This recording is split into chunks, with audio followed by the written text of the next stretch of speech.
자, 목요일마다 함께하는 분이죠. 김용남 전 의원과 함께합니다. 안녕하십니까? 네, 안녕하세요. 네. 자, 새로운 코너명 많이 올라왔습니다. 뭐 용감한 남자, 용용 죽겠지, 용용용용 뭐 이렇게 많이 용자 위주로 나오고 있는데 또 남자 뭐 이것도 그렇고 어떤 걸 좀 하면 좋겠습니까? 아니 우선은 예. 많은 관심을 가져주셔서 감사드리고요. 네. 뭐 여러 가지 코너 이름 재밌는 거 많이 올려주셨는데 네.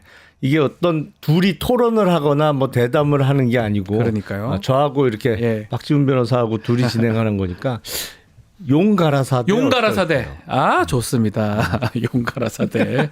예, 용가라사대. 너무 마음에 드는데요.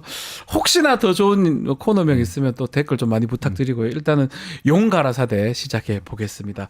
자, 어제 윤석열 체포영장 집행이 이제 마무리됐습니다. 다행히 물리적 충돌은 없었는데 어떻게 보셨습니까? 일단은 좀 늦었지만 네. 다행스럽게 생각을 하고요. 앞서 말씀하신 대로 유혈 충돌이 없었다는 거는 정말 다행스러운 일입니다. 네. 이제는 어느 정도 12월 3일 날 불법 비상계엄 이미 벌어진 사고에 대해서 이제 수습하는 어느 정도의 스케줄은 나왔다. 네. 그러니까 형사 절차가 이제는 본격적으로 진행되기 시작했기 때문에 탄핵 심판 절차는 앞서 좀 스케줄이 있었고요. 나왔고요. 그래서 어마어마하게 잘못된 사고에 대한 본격적인 수습 절차가 도입됐다라는 점에서 안도감을 느끼고 네. 아마 한국 밖에서 지켜보는 외국인들의 시선에 볼 때도 이제는 한국이 제대로 이제 돌아가기 시작했구나. 그래서 한국의 새로운 리더십이 탄생하는 기본적인 일정이 나왔구나 이렇게 느끼지 않을까 싶습니다. 그 부분이거든요. 백악관이 윤석열 체포 관련해서 한국인에 대한 지지가 확고하다라고 밝혔어요. 백악관도 아마 이 체포에 대해서 긍정적 신호를 보냈다고 봐야 되는 겁니까? 그러니까 일부 시민들께서 그게 논리적으로는 전혀 연결도 안 되는데 네. 윤석열 수호 집회를 하면서 성조기를 흔들고 그리고 이제 1월 20일 날 네. 트럼프 대통령 취임식이 있잖아요. 네.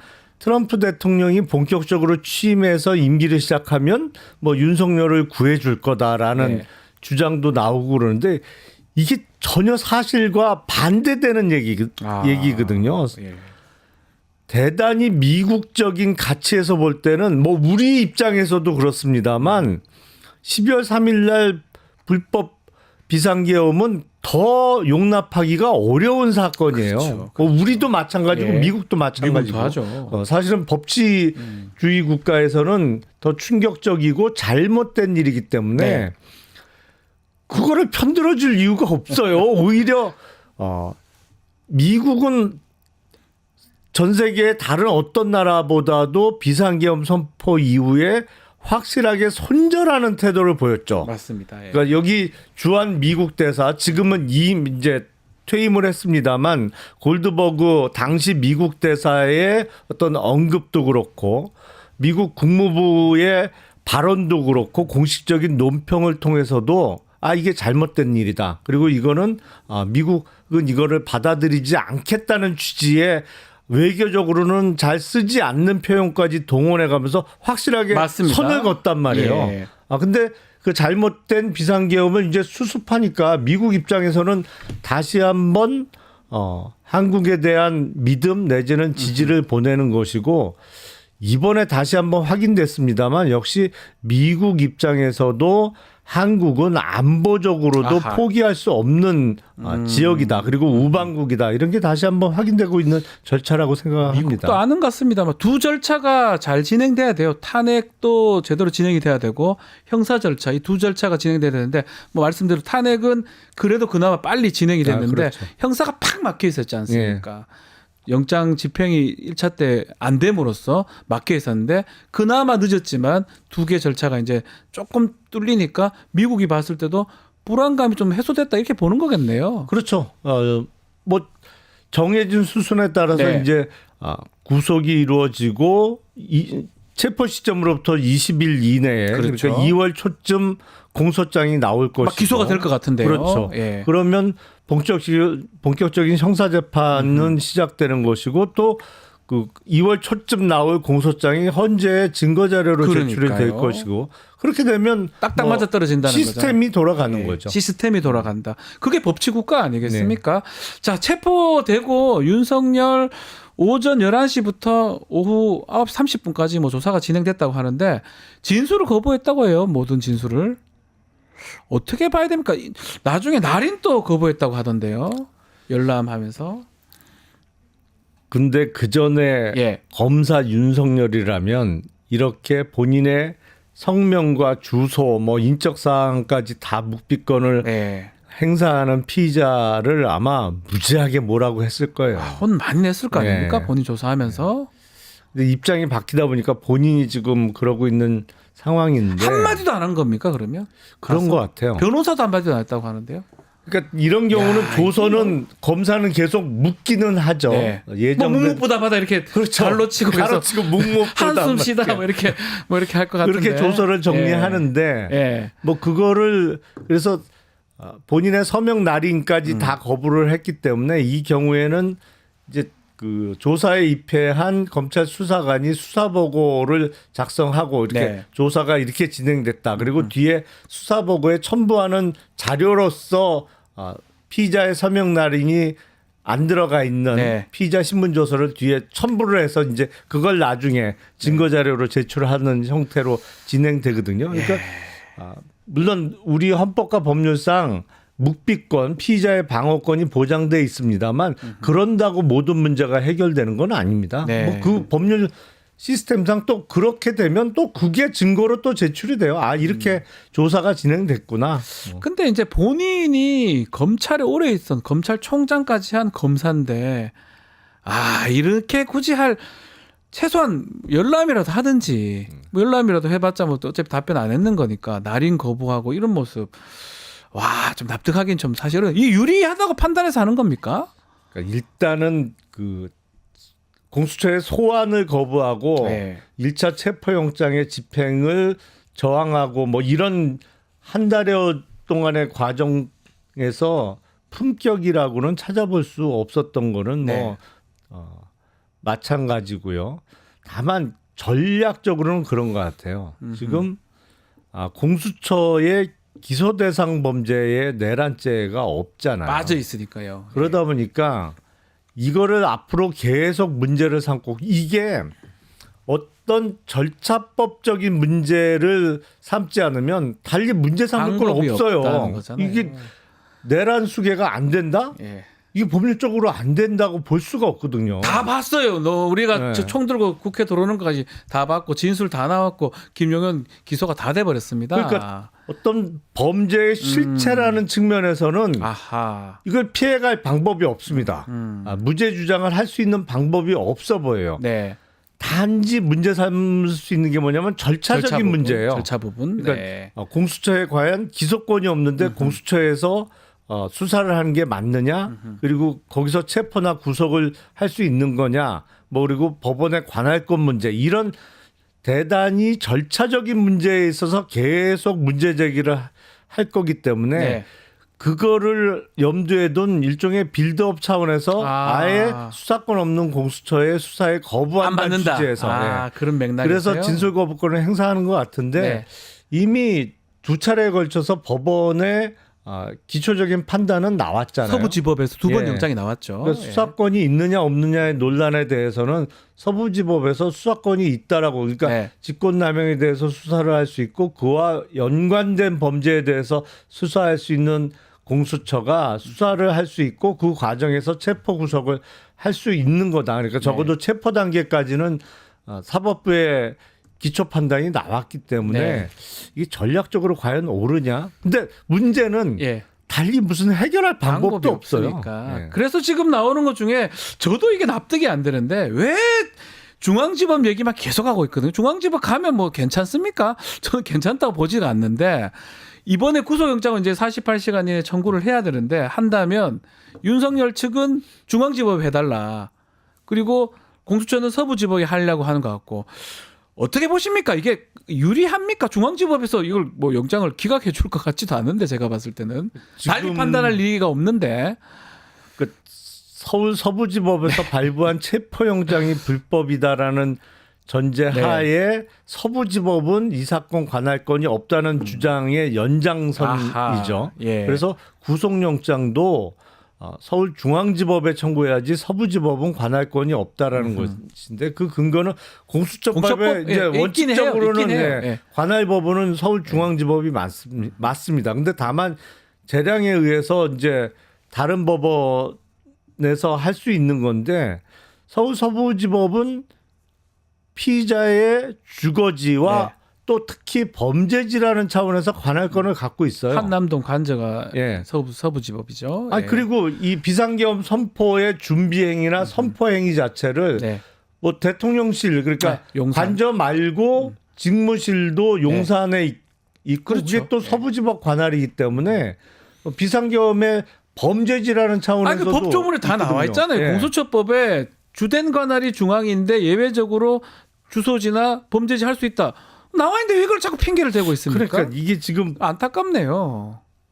그런 거죠. 뭐. 조문에 다 나와 있어. 읽어보면 다 나와 있는데 이걸 자꾸 핑계 대는 것도 사실 실체법적으로는 다툴 어떻게 게 없으니까. 빠져나갈 방법이 없다 보니까 계속 관할 뭐 절차 아이고. 이런 걸 갖고 문제 삼는 거죠.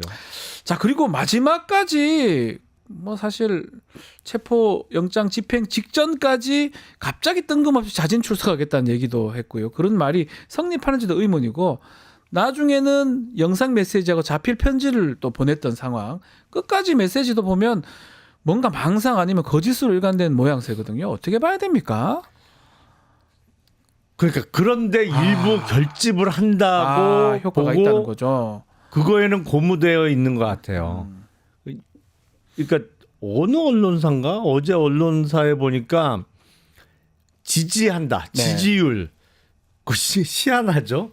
정상적으로 대통령의 업무 수행을 할 때는 네. 10%대의 지지율이었는데 그러니까요. 직무 정지가 되고 또 이제 체포 구속을 앞두고 있으니까 지지율이 더 올랐다는 올라가요.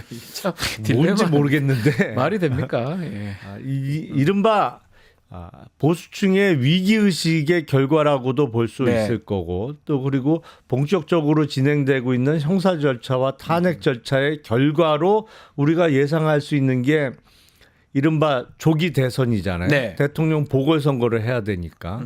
근데 그 조기 대선에 어느 정도는 예상되는 결과를 받아들이기 싫은 아니면 그 결과를 원하지 않는 마음이 역으로 이제 거꾸로 작용해서 윤석열 지지율로 역효과를 내고 있는 현상으로 저는 보고 있습니다. 근데 네. 그게 대세를 바꿀 수는 없거든요. 그러니까요. 그렇잖아요. 그리고 선거는 보면 어차피 중도인데 중도를 그렇죠. 버리는 상황이잖아요. 이래 되면. 그러니까 국힘도 그렇고 윤석열 본인도 그렇고 네. 지금 상황을 대단히 오판하고 있는 것이 아닌가. 그리고 그런 게 나중에 보면 헌재 결정문에 인용이 될 거예요. 그러니까요. 네, 다. 헌법 수호 의지 이게 그렇죠. 박근혜 전 대통령 탄핵 과정에서 나왔거든요. 예. 이게 사실 헌법이나 이런 걸 수호하려는 의지가 없는 것처럼 보이는 거잖아요. 근데 지금 돌아가고 있는 상황과 비교하면 네. 8년 전에 당시 박근혜 대통령 네. 때는 대단히 잘 따른 거예요. 박근혜 전 대통령은 너무 말 잘못할 뻔했는데 너무 잘 따랐던 것 같아요. 그러니까 지금과 비교해서는 뭐 대단히 잘 따른 거죠. 그럼에도 불구하고 일부 과정에 있어서의 법질서 수호지, 헌법질서 네. 수호지가 없다고 이제 판단을 했었는데 지금은 더 명확하죠. 그 국민의힘 의원도 해보면 어제도 사실 한 30여 명 국민의힘 의원들이 관저 앞에서 나와가지고 집행도 방해하고 있던 모습인데 또 그리고 체포영장 집행이 되니까 지도부에서 또 입장도 냈더라고요. 국민의힘의 상황, 형태, 이 행태 어떻게 봐야 됩니까? 그러니까 참 개탄스러운데 네. 문제는 저 사람들이 왜 그럴까를 생각해 보면 그러니까요. 뭐 윤석열과의 의리 때문에 아니면 충성심 때문에 아하. 제가 보기엔 그건 일도 없어요. 없습니까? 네. 예. 아니 당장 김기현 전 대표만 해도 어쨌든 도움받아서 당대표 당선됐지만 그렇죠. 중간에 쫓겨났잖아요. 두들겨 맞고. 예. 그리고 나경원 의원만 해도 전당대회 출마하려다가 어마어마하게 두들겨 맞고 아예 출마를 포기했잖아요. 예.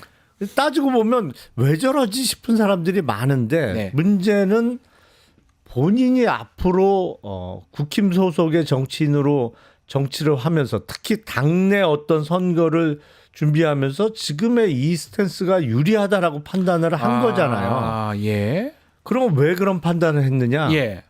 그게 국민의힘 현재 당내 선거에 투표권을 갖고 있는 당원들의 성향의 문제 아닐까 싶어요. 당원들이요. 그 분포도에 아하. 따라서 진짜로 현장에서 뛰고 있는 정치인들이 야 이렇게 하는 게 앞으로의 나의 정치를 위해서 유리해. 물론 그거는 이제 특히 당내 선거가 중심이 되겠습니다만 뭐 넓게 보면 다음 총선도 당내 공천 그렇죠. 공천만 받으면 되니까. 공천을 일단은. 앞두고 당내 경선을 붙게 되면 그 경선에서 이겨야 공천 받고 본선에서 출마할 수 있는 거니까 네. 그런 걸 염두에 뒀을 때 국힘의 현재 사실은 현역 의원뿐만 아니라 그 밑에 어허. 그 당원들의 분포 상황이 좀 걱정스러운 측면이 있는 거죠. 이게 뭐 그래요. 격렬한 지지자들 때문에 이렇게 한다고 뭐 이해가 되긴 되는데 나경원 의원 같은 동작구잖아요. 서울이거든요.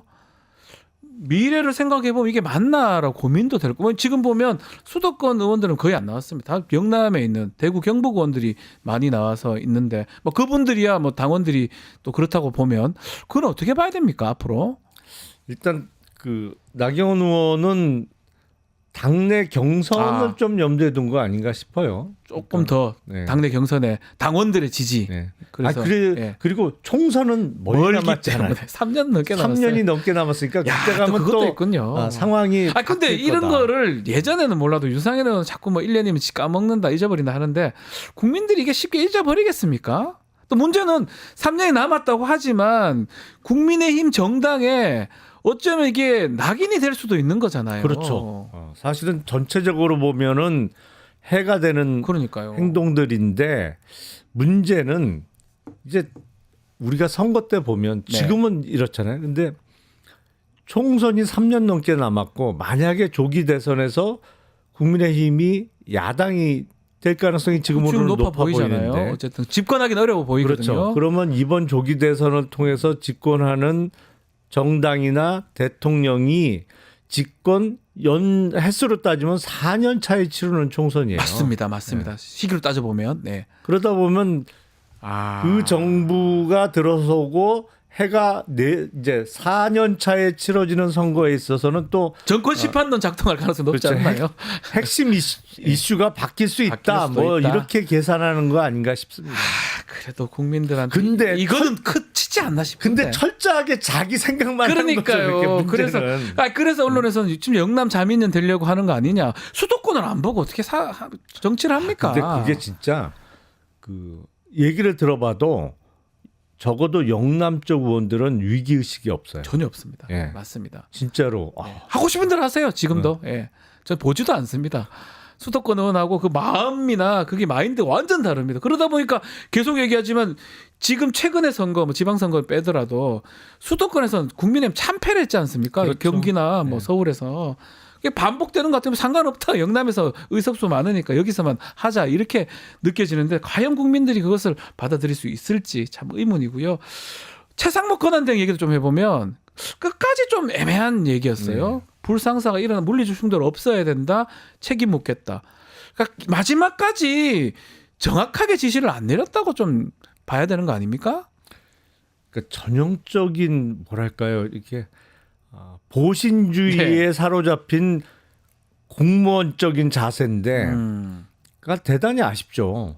어쨌든 지금 경제부총리도 대단히 높은 자리입니다만 그걸 떠나서 대통령 권한대행이잖아요. 대통령 권한이 오로지 이렇게 다 옮겨가 있는 상태이기 네. 때문에 본인이 국정 운영의 중심이라는 좀 책임감을 갖고 국가 기관 간의 정리도 좀 하고 네. 그리고 이번 체포를 앞두고 경호처하고 공조본이 이제 충돌할 가능성이 있을 때 그걸 확실하게 정리를 해줬어야죠. 해줬어야죠. 어차피 또 지금 보면 경호처가 길을 터준 모양새잖아요. 그렇죠. 그럼 얘기를 더 했어야 되는 거 아니, 아닌가요? 그렇지, 그걸- 센스 아닙니까 이거는? 대통령 답답합니다. 권한대행이 명확하게 정리를 해주는 모습을 보여줬으면 그러니까요. 더 좋았을 텐데 사실은 경호관들이 알아서 스스로들 정리를 한 거잖아요. 그러니까요. 이게 벼슬 높은 사람들이 벼슬 낮은 사람만 못해요. 지금 돌아가는 거 보면. 정말. 벼슬이 높을수록 눈치만 보고 자기 생각만 해 다들. 그러니까요. 답답한 상황인데 어쨌든 간에 체포영장은 잘 집행이 됐고요. 또 집행이 마무리됐고 오늘 2시부터 이제 조사가 됩니다. 또 하나 오늘 또 중요한 게 헌법재판소 탄핵 심판 변론기일 2차 변론기일인데요. 윤석열 직접 출석 안 한다 하더라도 본격적으로 이제 변론이 되는 겁니까? 그렇죠. 탄핵 심판은 뭐 형사 사건이 네. 아니기 때문에 물론 형사 재판도 피고인이 계속 출석을 안 하면 또 진행할 수 있는 방법은 있습니다. 네. 그런데 이거는 일종의 징계 재판이기 때문에 피소추인 본인이 출석 안 하더라도 충분히 진행할 수 있고 글쎄요. 지금 비상계엄 선포 이후에 많은 국가기관 중에 헌재가 그래도 가장 중심을 맞습니다. 잡고 예. 잘 진행하고 있다고 봐야죠. 물론 헌법재판관 한 명의 흠결은 아직도 있는 상태입니다만 8명이 뭐 심리와 결정은 법적으로 못할 건 문제가 없으니까. 전혀 없기 예. 때문에 잘 진행될 거라고 생각이 됩니다. 어떻게 보십니까? 이제 체포된 것도 있고 또 뭐 22일 날 마은혁 그 재판관 또 권한쟁의 심사도 한다고 하니까 뭐 위헌 심사인가요? 변론 한다고 하니까 이 탄핵 심판은 좀 빨라질까요? 또 그리고 정확하게 대응하지 않으면 오히려 더 빨리 진행될 가능성도 있는 거 아닙니까? 그렇죠. 그러니까 지금 소추인단 쪽에서 예. 그러니까 국회 쪽에서 5명의 증인을 신청한 것으로 압니다. 네. 처음에 좀 그거보다 많은 증인을 신청하려고 하다가 이게 뭐 사안이 워낙 명백하니까 더 많이 필요하지 않다 그래서 5명으로 줄였는데 네. 문제는 피소추인 측에서 그러니까 윤석열 측 변호사가 몇 명의 증인을 신청할 것이냐. 네. 그건 아직 신청을 안 했어요. 그러니까 소추인단 측 증인을 먼저 신문하는 게 진행될 테니까. 네. 근데 아마도 수십 명 이상을 신청을 할 텐데 그 증인 신청을 헌재에서 다 받아주지는 않을 겁니다. 그렇죠. 소추인단 쪽에서 5명으로 정리를 해왔기 때문에 그 엇비슷한 아하. 숫자 정도를 받아주지 않을까 싶어요. 그러면 뭐 그냥 대략 10명 정도의 증인 신문이 이루어진다고 치면 네. 대략 헌재에서 증인 2명 정도 신문하는데 하루 정도 잡으면 되거든요. 오해네요, 그러면. 그러면 5기일이죠. 예. 그리고 추가적인 서면이나 뭐 이런 증거 조사하고 최후에 뭐 무조건 시간을 끌려고 할 거예요. 피소추인 입장에서는. 그러면 한두 기일 더 받아준다고 해도 아무리 많아도 뭐 8기일이나 10기일인데 네. 그럼 일주일에 2번씩 하기로 했으니까. 그렇죠. 그럼 뭐 2달 아니면 2달 조금 넘어가는 그러니까 지금 기간? 상황상으로 2월 말, 3월 초에는 결론이 나올 수 그러니까 있는 제가 상황으로 보이거든요. 비상계엄 선포 네. 직후에 그런 말씀을 드린 적이 있는데 이게 뭐 그때 뭐 벚꽃 대선 네. 얘기하는 사람도 있고 장미 대선 얘기하는 사람도 있었는데 아마 가장 높은 확률은 벚꽃이고 예. 장미 피기 전에 네. 아, 4월, 5월을 말씀하시는 그렇죠. 거군요. 예. 4말 5초에 4말 5초. 대선 치를 가능성이 제일 높아 보인다는데 탄핵되면 파면 바로 됩니다. 재심 절차는 사실 없고 헌법재판 관련해서 그러면 60일 안에 그렇죠. 해야 되는 거잖아요. 그러니까 3월 달에 많이 된다 그러면 5월 안에 5월 초. 되는 거네요. 네. 5월 초. 그러니까 4말 5초 가능성이 크다라고 짚어주셨네요. 아마 그렇게 진행될 가능성이 있을 것 같은데 자, 또 하나의 좀 우리가 또 마지막으로 봐야 되는 게 저희가 탄핵하고 형사 절차 얘기를 했는데 또 하나 지금 좀 문제되는 게 특검 관련된 겁니다. 왜냐하면 형사절차 진행은 되고 있는데 공수처의 뭐 수사권이라든지 등등의 문제되니까 이거를 좀 일거에 해결하는 건 사실은 특검 아니겠습니까? 특검을 민주당 오늘 또 처리하겠다고 하고 있고 국민의힘은 또 자체 특검만 발의한다고 하기도 하고 특검법은 앞으로 어떻게 될까요? 일단 내란 숙의 피의자 윤석열에 대한 기소는 특검에서 못 할 겁니다. 네. 스케줄상 그렇게 할 수가 없어요. 네. 검찰에서 검찰이 해야 이제 되겠죠. 기소를 할 거고 특검은 기소 이후에 출범할 가능성이 매우 높은데 네. 그것도 출범 시기가 지금 불확실하기 때문에 나중에 출범하는 특검은 공수처나 검찰의 수사에서 빠진 부분. 아하. 뭐 그러니까 관련자들 조사를 할 수도 그렇죠. 있겠네요. 관련자들 조사를 네. 할 수가 있고 그 내란숙의 그때는 이제 피고인으로 바뀐 상태겠습니다만 윤석열을 상대로 해서는 언제부터 준비했느냐 아니면 공모 범위가 어디까지냐를 놓고 추가적인 조사를 할 수 있겠죠. 네. 근데 이게 확실히 이 내란죄는 워낙 중대하고 시급한 문제다 보니까 일단은 특검의 출범까지 늦출 수는 없어요. 이건 네. 이거대로 지금 가야 할 수 있는 되겠죠. 데서 가야 빨리빨리 되겠죠. 하고 네. 특검은 나중에 혹시 이 수사기관이 좀 놓친 거 있지 않느냐 아니면 어떤 이런저런 눈치를 보면서 빠뜨린 거 일부러 아하. 뭐 못 본 거 예. 못 본 척하는 거 이런 게 있지 않느냐를 한번 저인방식으로 쑥 훑는 이런 수사가 되겠죠.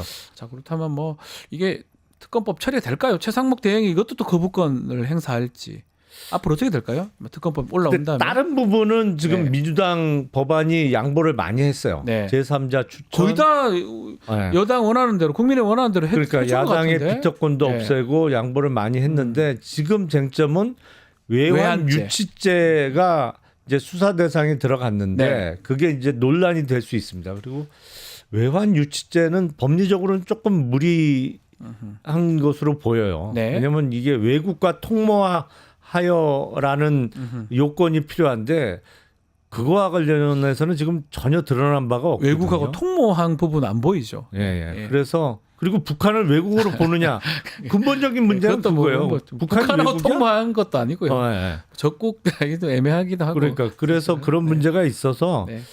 제 생각으로는 오히려 이거를 이제 오늘 본회의 처리를 예정하고 있습니다만 이제 발의 과정에서 여당하고 좀 협상하는 모습을 보였다면 오히려 훨씬 좋지 않았을까. 네.